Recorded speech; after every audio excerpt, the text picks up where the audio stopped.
Атомдук адаттар. Салам урматтуу досум, бүгүн биз сени менен жөн гана бир китепти талкуулабайбыз. Бүгүн биз сенин жашооңду ушул видеону көргөнгө чейинки жана көргөндөн кийинки деп экиге бөлө турган улуу саякатка чыгабыз. Элестетчи, сен ушул тапта өзүңө эртеңден баштап жаңы жашоо баштайм. Эртең менен эрте турам, спорт менен машыгам, китеп окуйм, тил үйрөнөм деп канча жолу убада бердиң. Бирок эртеси күнү баягы эле эски жашоо, баягы эле телефон тиктеп убакыт өткөрүү, баягы эле жалкоолук кайталана берет. Өзүңдү күнөөлөп, менин эрким жетпей жатат, мен алсызмын деп ойлойсуң, туурабы? Бүгүн мен сага бир сырды ачам. Маселе сенин эркиңдин начарлыгында эмес, маселе сен колдонуп жаткан системанын туура эместигинде. Бул видеодо биз дүйнөлүк бестселлер болгон, миллиондогон адамдардын тагдырын өзгөрткөн Джеймс Клирдин «Атомдук адаттар, майда адаттар» китебин эң майда чүнөсүнө чейин жөнөкөй тил менен талдайбыз. Бул жөн эле куру насаат эмес. Бул сенин мээңди кайрадан программалап чыга турган илимий жана практикалык колдонмо. Видеону аягына чейин көрүп, бул эрежелерди жашооңо киргизсең, 1 жылдан кийин өзүңдү тааныбай каласың. Каналга катталып, лайк басып, ыңгайлуу отуруп ал. Биз баштадык. Бейсбол таягы жана өлүм менен күрөш. Джеймс Клирдин окуясы. Бул окуяны түшүнүү үчүн биз китептин автору Джеймс Клирдин жашоосун талкалай жаздаган бир кырсыкка кайрылышыбыз керек. Джеймс мектепте окуп жүргөндө бейсболду абдан жакшы көрчү жана келечекте чоң спортчу болууну кыялданчу. Бирок бир күнү күтүүсүз кырсык болду. Классташы бейсбол таягын шилтеп жатканда таяк колунан сызып учуп, түз эле Джеймстин эки көзүнүн ортосуна, маңдайына келип тийген. Соккунун күчтүүлүгүнөн Джеймстин мурду сынып, баш сөөгү жарылып, эки көзү чанагынан чыгып кеткен. Ал заматта эсинен танып жерге кулайт. Ооруканага алып барганда абалы ушунчалык оор болгондуктан мээсине кычкылтек жетпей дем ала албай калат. Дарыгерлер анын жасалма дем алдыруу аппаратка туташтырып, тик учак менен чоңураак клиникага жеткиришет. Ал жерде Джеймс бир нече күн комада жатат. Өлүм менен өмүрдүн ортосунда күрөшөт. Кудай сактап, ал комадан ойгонот. Бирок анын жашоосу тозокко айланган эле. Ал бир нерсени экиден көрүп баса албай, атүгүл жөнөкөй суроолорго жооп бере албай калган. Анын сүйүктүү бейсболу, чоң спорт тууралуу кыялдары бир заматта күлгө айланды. Дарыгерлер ага спортту унут дешти.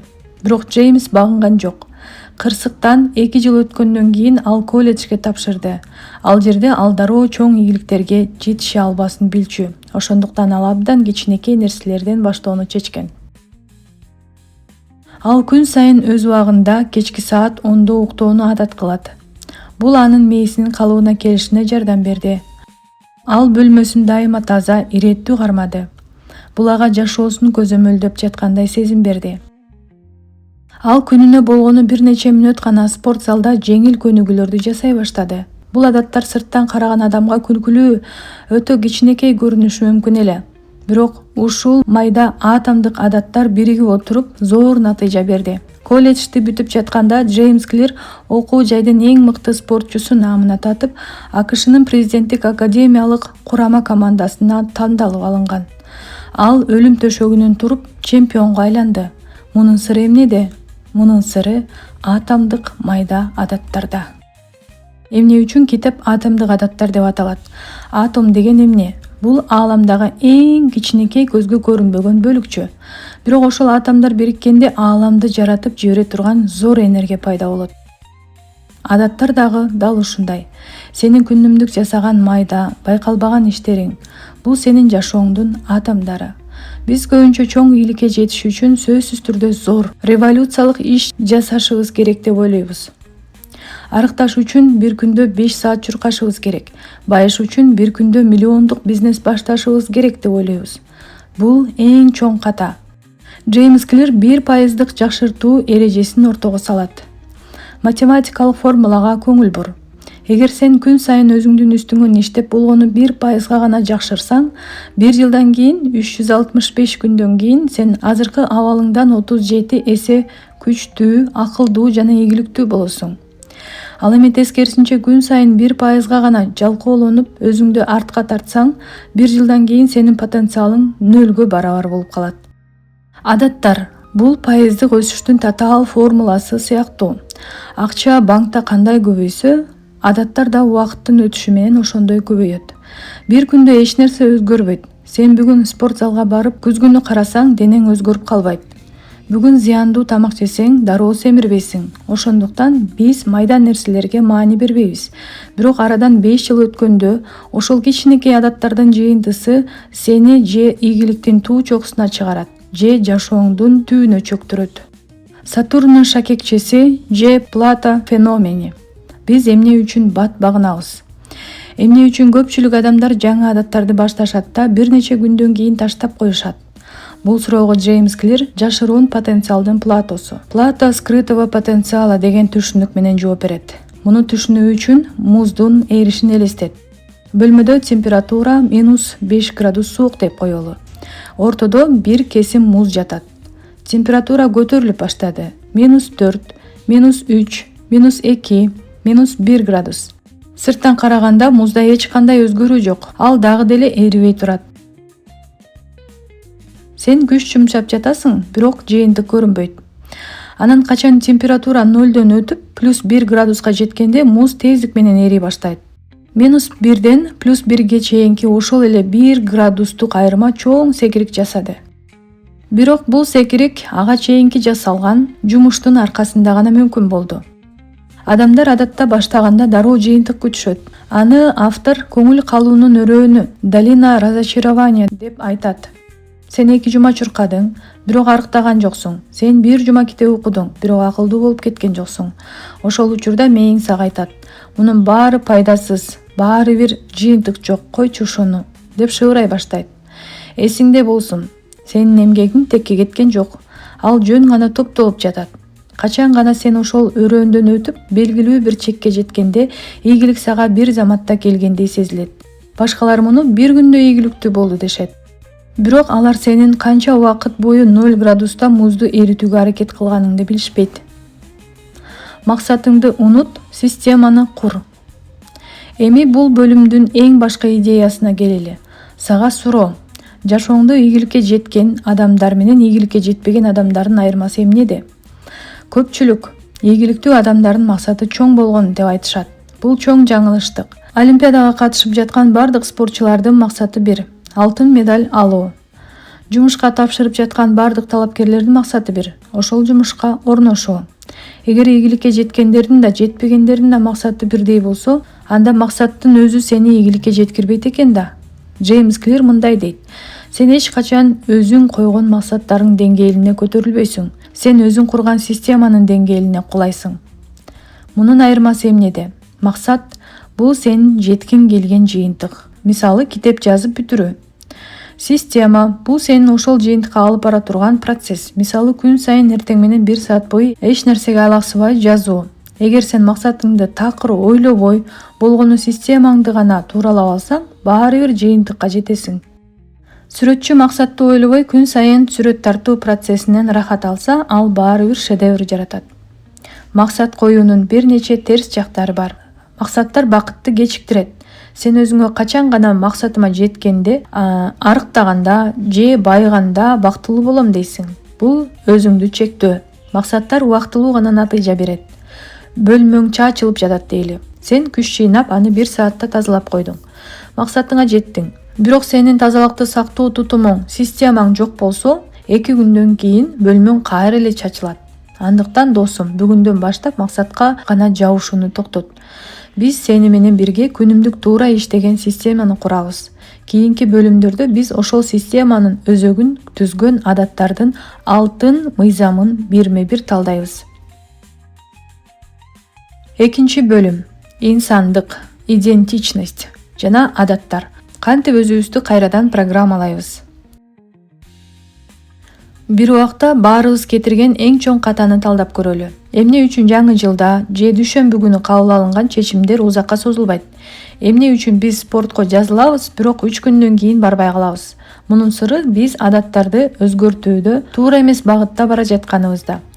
Биз үйдүн пайдубалын куруштун ордуна чатырды оңдоого аракет кылып жатабыз. Джеймс Клир адамдардын жүрүм турумун өзгөртүүнүн 3 катмарын сүрөттөйт. Муну пияздын кабыгы сыяктуу элестетсең болот. Эң сырткы катмар — бул жыйынтык, результат. Бул сенин максаттарың, мисалы арыктоо, китеп басып чыгаруу же көп акча табуу. Көпчүлүк өзгөрүүнү ушул жерден баштайт. Ортоңку катмар — бул процесстер. Бул сенин адаттарың жана системаң. Мисалы спорт залга баруу, күн сайын жазуу же жумуш ордуңду иретке келтирүү. Эң тереңки ички катмар — бул инсандык. Бул сенин ишенимдериң, дүйнөгө болгон көз карашың, өзүңдү кандай адам катары көрөрүң жана өзүң тууралуу ойлоруң. 2 тамеки чеккен адамдын окуясы. Айырманы дароо түшүнүү үчүн автор бир сонун мисал келтирет. Элестет, тамекини таштоого аракет кылып жаткан 2 адам турат. Аларга бирөө келип тамеки чегесизби деп сунуштады. Биринчи адам: "Жок, рахмат, мен тамекини таштаганга аракет кылып жатам" деп жооп берет. Сырттан караганда бул туура эле жооп сыяктуу. Бирок анын ички аң сезиминде ал дагы деле өзүн тамеки чеккен адам катары эсептейт. Ал жөн гана өзүнүн ички инсандыгына каршы чыгып, эрки менен күрөшүп, жүрүм-турумун өзгөрткүсү келип жатат. Экинчи адам: "Жок, рахмат, мен тамеки чекпейм" деп жооп берет. Карачы, кандай кичинекей, бирок зор айырма. Бул адам өзүнүн тамеки чеккендердин катарына кошпойт. Ал өзүнүн инсандыгын өзгөрттү. Тамеки анын мурунку жашоосунда калган. Ал азыр башка адам. Көпчүлүк адамдар адаттарын өзгөрткөндө "мен арыктагым келет, ошондуктан диета кармайм" деп ойлошот. Алар өздөрүнүн ички ишенимдерин өзгөртүшпөйт. Алар дагы деле кичинекей, өздөрүн таттууну жакшы көргөн, жалкоо адам катары көрүшөт. Качан гана стресс же чарчоо болгондо алардын ички эски инсандыгы кайрадан сыртка атып чыгат. Эсиңде болсун, эгер сен өзүң тууралуу ишенимдерди өзгөртпөсөң, ар кандай жаңы адат убактылуу гана болот. Сенин максатың китеп окуу эмес, сенин максатың окурманга айлануу. Сенин максатың спорт менен машыгуу эмес, сенин максатың спортчуга айлануу. Сенин адаттарың — бул сенин инсандыгыңа берилген добуштар. Жакшы, мунун баары теория жүзүндө түшүнүктүү. Бирок кантип биз өзүбүздүн инсандыгыбызды, ички менибизди өзгөртө алабыз? Эгер сен өмүр бою өзүңдү спортко жакын эмес адам катары сезип келсең, бир заматта кантип мен спортчу боломун деп ишене албайсың. Сенин мээң сага "Калпайтпа, сен өмүр бою диванда жаткансың" дейт да, туурабы?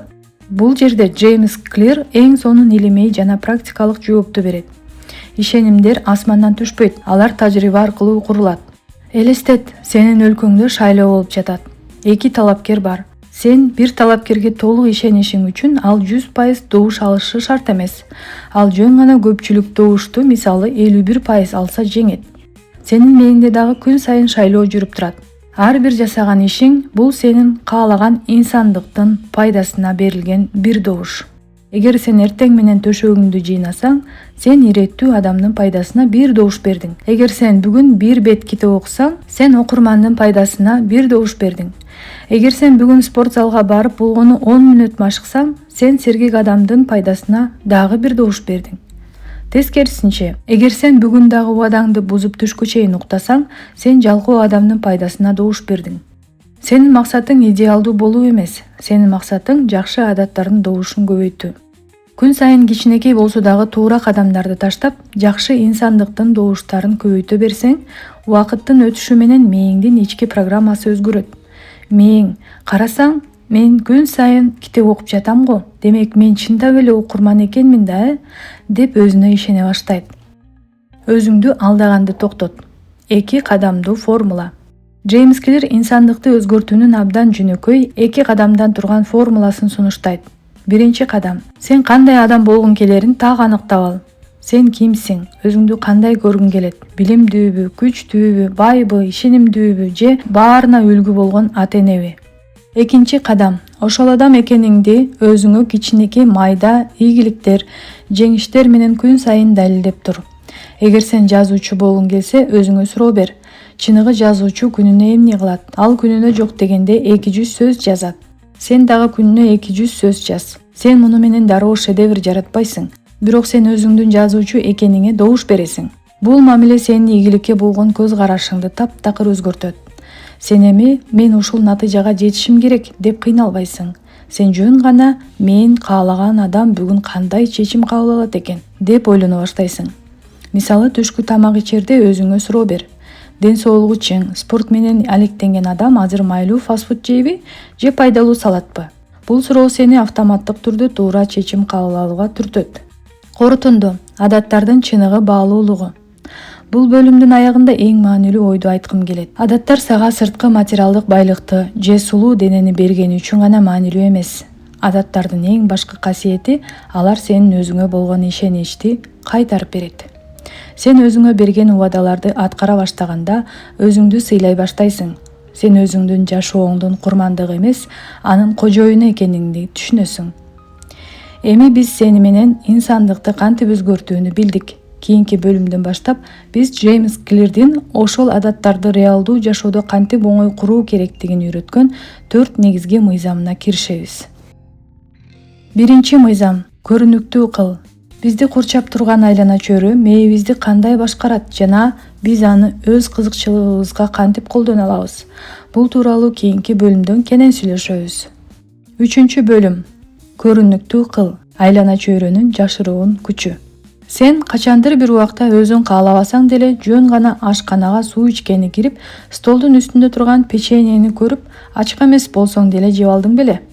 Же колуңа телефонду саат канча болгонун көрүш үчүн алып, анан жарым сааттан кийин Инстаграмды барактап отурганыңды байкап калдың беле? Эгер ушундай болгон болсо, өзүңдү күнөөлөбө. Сен болгону адамсың. Биздин мээбиз ушундай түзүлгөн. Бүгүн биз Джеймс Клирдин биринчи алтын мыйзамын талдайбыз.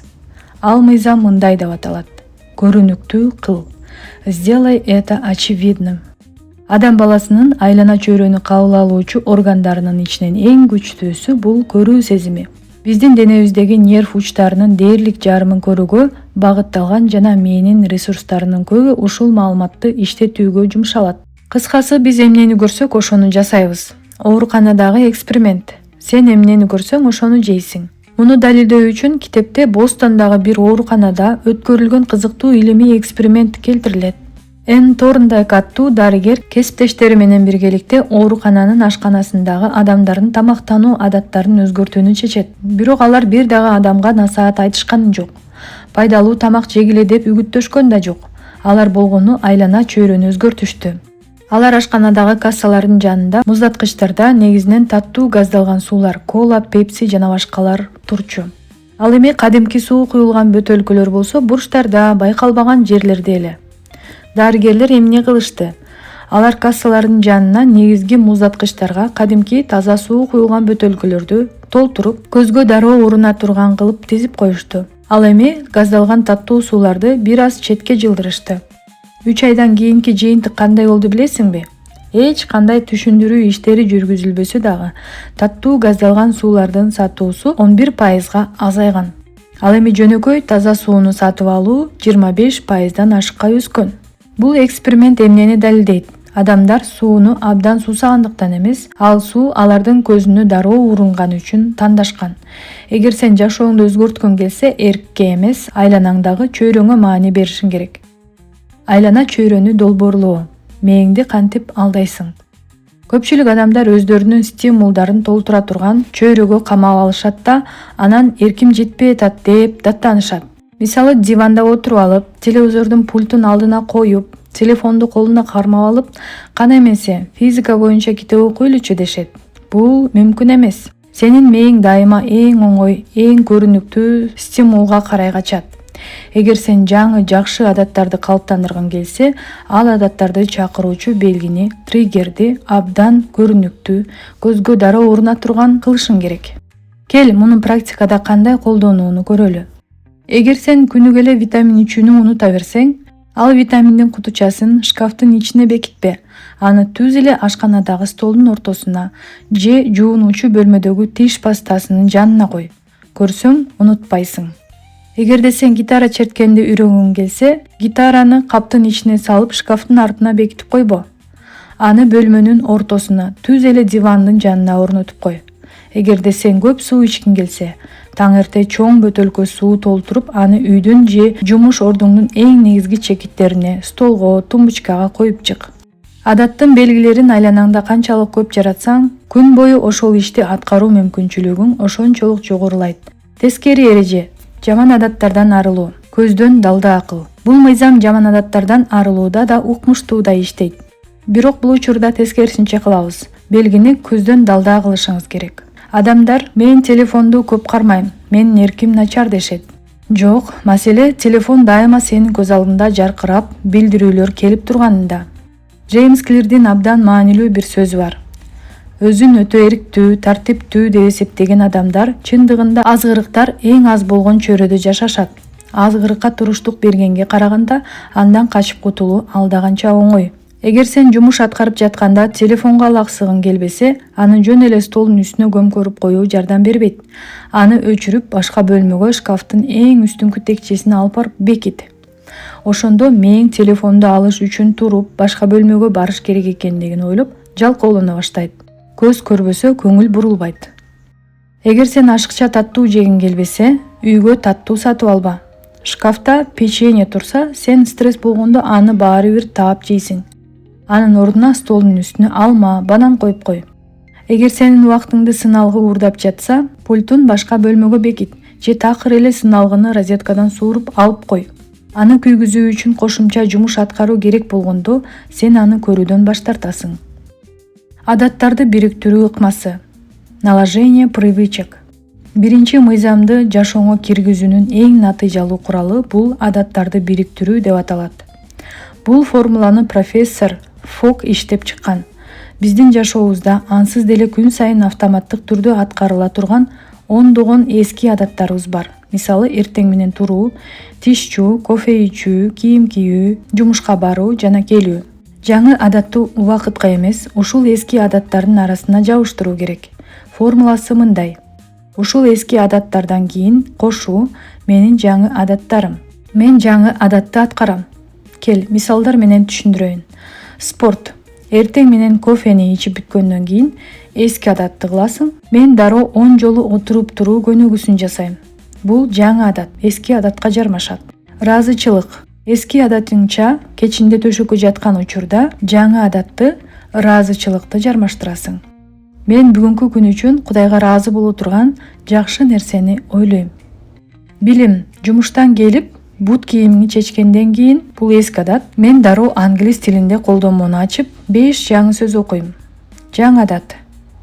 Бул ыкманын сыры эмнеде? Сенин мээңде кофе ичүү же тиш жуу боюнча миллиондогон нейрондук байланыштар, даяр релстер бар. Жаңы адатты ошол даяр релске чиркеп койсоң, ал поезд менен кошо автоматтык түрдө кете берет.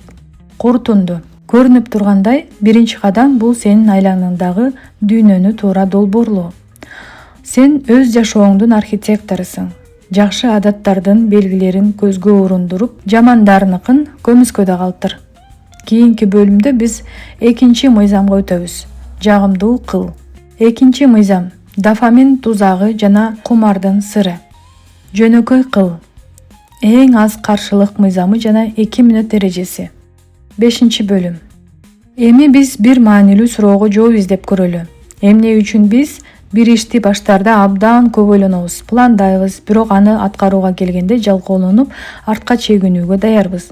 Көпчүлүк адамдар мен жалкоомун, менин эрким начар деп өздөрүн жемелешет. Бирок бүгүн мен сага физиканын жана табияттын улуу мыйзамдарын айтып берем. Адамдын табияты эң аз күч жумшоо мыйзамы. Закон наименьшего усилия. Башиет. Эгер бир эле жыйынтыкка алып бара турган 2 жол болсо, адамдын мээси ар дайым эң аз энергия корото турган эң оңой жолду тандайт. Бул биздин эволюциялык коргонуу механизмибиз. Байыркы заманда энергияны ашыкча коротуу өлүмгө алып келген. Андыктан мээбиз энергияны өтө үнөмдөөгө программаланган. Мына ушул себептен Джеймс Клир 3-чү алтын мыйзамды сунуштайт. Жөнөкөй кыл. Сделай это простым. Эгерде сен жаңы адаттарды калыптандыргың келсе, аны аткарууга кеткен каршылыкты, тоскоолдуктарды максималдуу түрдө азайтышың керек. Иш аракет жана процесс. Сага кайсынысы керек? Бул жерде автор абдан маанилүү 2 түшүнүктүн айырмасын түшүндүрөт. Ал кыймылда болуу жана иш аракет кылуу. Элестет, сен арыктагың келип жатат. Сен фитнес-блогерди көрүп жатасың. Кайсы машыгуу залы жакшы экенин изилдеп жатасың. Туура диеталардын тизмесин түзүп жатасың. Мунун баары кыймылда болуу. Сырттан караганда сен буш эмессиң, маанилүү иш жасап жатасың. Бирок чындыгында сен бир дагы кадам шилтей элексиң. Денең дагы деле 1 граммга арыктай элек. Ал эми сен кроссовкаңды кийип сыртка чыгып 10 мүнөт чуркасаң, бул иш аракет кылуу. Адамдар эмне үчүн кыймылда болууну жакшы көрүшөт? Себеби ал коопсуз. Сен план түзүп жатканда мээң өзүн ийгиликтүү сезип, дофамин бөлөт. Бирок ошол эле учурда ката кетирүү же ийгиликсиз болуу коркунучу жок. Сен жөн гана убакытты созуп жатасың. Джеймс Клир мындай дейт: эгерде сен бир адатты автоматтык деңгээлге кетиргиң келсе, аны канча убакыт, канча күн же ай аткарганың маанилүү эмес. Аны канча жолу кайталаганың маанилүү. Нейрондук байланыштар убакыттан эмес, кайталоодон турат. Ал эми кайталоону көбөйтүү үчүн иштин башталышы абдан жеңил болушу шарт. Дүйнөгө белгилүү 2 мүнөт эрежеси. Жаңы адаттарды баштоонун эң улуу куралы бул 2 мүнөт эрежеси.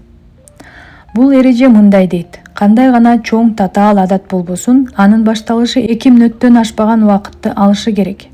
Адамдар адатты баштаганда дароо чоң масштабта ойлошот. Мен күнүнө 1 сааттан китеп окуйм. Мен күн сайын 5 чакырым чуркайм. Мен жумасына 3 жолу спорт залда 2 сааттан машыгам. Мындай чоң көлөмдө ойлогондо эле мээ коркуп каршылык көрсөтө баштайт. Кел, бул чоң адаттарды 2 мүнөттүк эрежеге ылайыктап кичирейтебиз. Күнүнө 1 саат китеп окуу, күнүнө 1 эле бет китеп окуу болуп өзгөрөт. 5 чакырым чуркоо, спорттук кийимдерди кийип, кроссовканын боосун байлоо болуп өзгөрөт. Йога менен 30 мүнөт машыгуу, йога килемчесин жерге жайып коюу болуп өзгөрөт.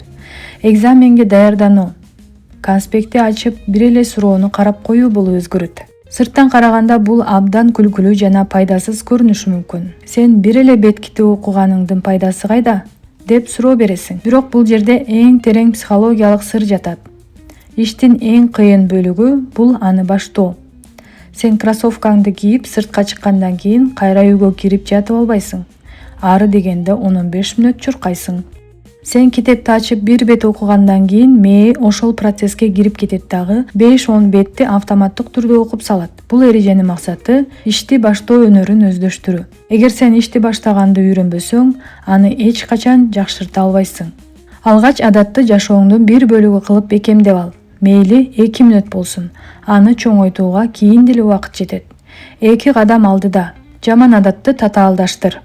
Эгер сен жаман адаттардан арыгың келсе, бул мыйзамды тескерисинче колдоносуң. Аны аткарууну мүмкүн болушунча татаалдаштыр. Мээң менен өзүңдүн ортоңдогу каршылыкты көбөйт. Джеймс Клир муну байлап коюучу курал, устройство обязательства деп айтат.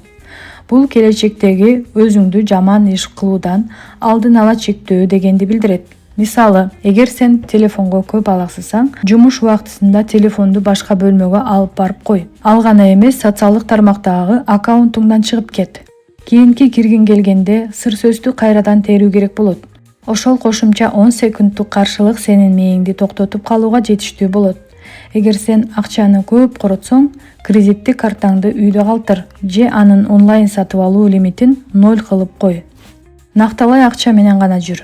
Акчанын капчыктан чыгып жатканын көрүү мээге каршылык жаратат. Француз жазуучусу Виктор Гюгонун укмуштуудай окуясы. Ал Париж Кудай энесинин собору аттуу романын өз убагында жазып бүтүрүшү керек болчу. Бирок ал дайыма конокко барып алаксый берчү. Анан ал эмне кылганын билесиңби?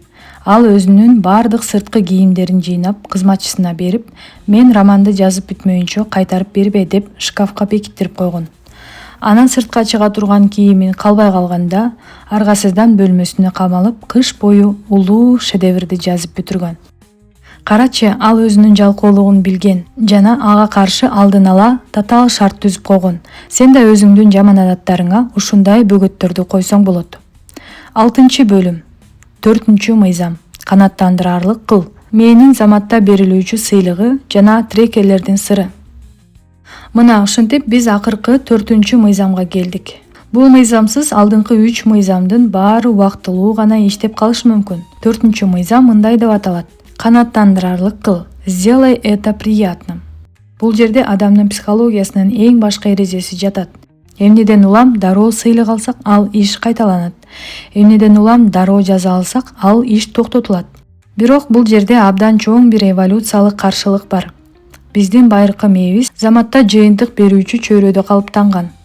Байыркы адамдар аңчылык кылган, дароо эт жеген, жамгырдан качкан, дароо үңкүргө жашынган.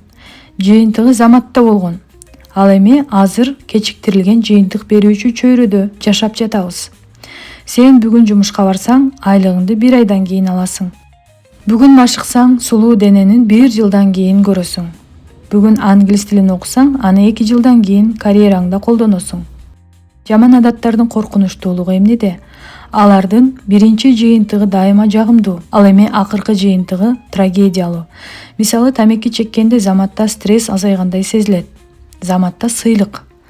Бирок 20 жылдан кийин өпкө рагына алып келет. Фастфуд жегенде заматта даамдуу сезилет. Бирок бир нече жылдан кийин семирүүгө алып келет. Жакшы адаттарда болсо тескерисинче. Биринчи кадам дайыма азаттуу жана кыйын. Ал эми акыркы жыйынтыгы таттуу. Биздин максат жакшы адаттардын аягына кичинекей болсо дагы заматта бериле турган сыйлыкты жабыштыруу. Мени алдашыбыз керек. Кантип кечиктирилген жыйынтыкты заматта берилүүчү сыйлыкка айлантабыз. Джеймс Клир бир жубайлардын окуясын айтып берет. Алар сырттан фастфуд жегенди азайтып, үйдөн пайдалуу тамактарды жасап жөөөнү адат кылгысы келет. Алар эмне кылышат? Алар атайын банктан өзүнө эсеп ачып, аны Европага саякат деп аташат. Ар бир жолу алар сырттан тамактануудан баш тартып, үйдөн тамак жешкенде, сыртка кете турган $50 дароо ошол Европага саякат деген эсепке которуп турушкан. Карачы, кандай сонун ыкма. Кадимки учурда фастфудтан баш тартуу бул жөн гана өзүңдү чектөө, азап сыяктуу сезилет. Баш тарттың, бирок эч нерсе өзгөргөн жок. Ал эми бул жубайлар баш тартаар замат телефондон акчанын которулганын көрүштү. Алардын мээси заматта сыйлык алды. О, биз Европага дагы бир кадам жасадык. Бул адат алар үчүн канааттандырарлык болду. Сен да өзүңө ушундай заматта берилүүчү сыйлыктарды ойлоп тап. Бирок бир шарт бар. Сенин сыйлыгың сенин инсандыгыңа каршы келбеши керек. Эгерде сен спорт менен машыгып бүткөндөн кийин өзүңдү торт менен сыйласаң, бул сенин спортчу инсандыгыңды талкалайт. Анын ордуна машыгуудан кийин өзүңө жаккан массажга бар же жагымдуу ванна кабыл ал. Адаттар трекери. Чынжырчаны үзбө. 4-чү мыйзамды иштетүүнүн мыкты куралы бул адаттардын трекери. Трекер привычек. Бул жөнөкөй эле календар. Сен күнүмдүк адаттарыңды аткарган сайын календардын үстүнө чоң кызыл белгини коюп коесуң. Бул курал бир эле убакта 3 мыйзамды тең аткарат. Ал көрүнүктүү. Сен өзүңдүн процессиңди дубалда же телефондо көрүп турасың. Ал жагымдуу. Сен ишти бүтүргөндөн кийин календарды чийгенде мээңе дофамин бөлүнүп чыгат. Сен өзүң менен сыймыктанасың.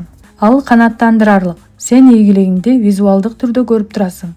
Джеймс Клирдин эң башкы алтын эрежеси. Чынжырчаны үзбө. Эгер бир күнү күтүүсүз жагдайлардан улам ооруп калсаң же жолго чыксаң, адатыңды аткара албай каласың. Бул кадимки нерсе. Бирок экинчи алтын эрежени эсиңе сакта. Эч качан катарынан 2 жолу калтырба. Бир жолу калтыруу бул кокустук. Ал эми катарынан 2 жолу калтыруу бул жаңы жаман адаттын башталышы. Эгер сен бүгүн спортко бара албай калсаң, мейли, бирок эртеси күнү барууга милдеттүүсүң. Жада калса 2 мүнөт болсо дагы көнүгүү жасап кой. Бирок чынжырчаны такыр үзүп алба. 7-чи бөлүм. Корутунду. Кантип адаттан талантка өтөбүз? Мына биз Джеймс Клирдин бүтүндөй философиясын, адаттарын, 4 алтын мыйзамын биргеликте басып өттүк. Биз жашообузду өзгөртүүнүн пайдубалын куруп бүттүк. Видеонун аягында мен сага китептин эң акыркы, бирок эң маанилүү эскертүүсүн айткым келет.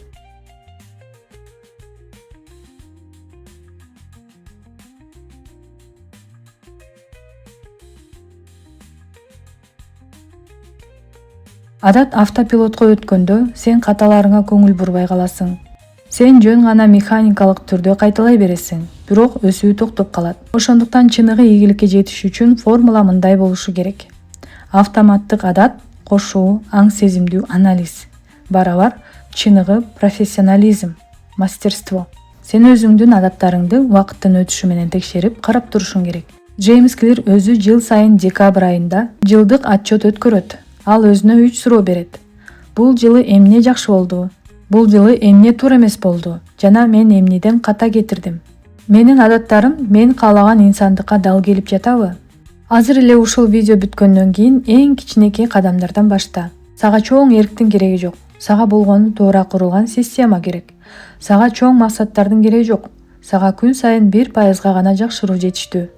Сага өзүңдү кыйноонун да кереги жок. Болгону 2 мүнөт эрежесин эстеп, биринчи кадамыңды жаса. Эсиңде болсун, сен өзүңдүн максаттарыңдын деңгээлине көтөрүлбөйсүң. Сен өзүңдүн курган системаңдын деңгээлине кулайсың. Бүгүндөн баштап өзүңдүн улуу системаңды кура башта. Бул чоң видеодо мени менен бирге аягына чейин барганың үчүн сага терең ыраазычылык билдирем. Бул сенин өзүңдүн өсүүңө, билимиңе болгон биринчи чоң кадамың. Эгерде видео сага чындап жакса, каналыма катталып, лайк басып, бул видеону жашоосун өзгөрткүсү келген эң жакын адамыңа жөнөтүп кой.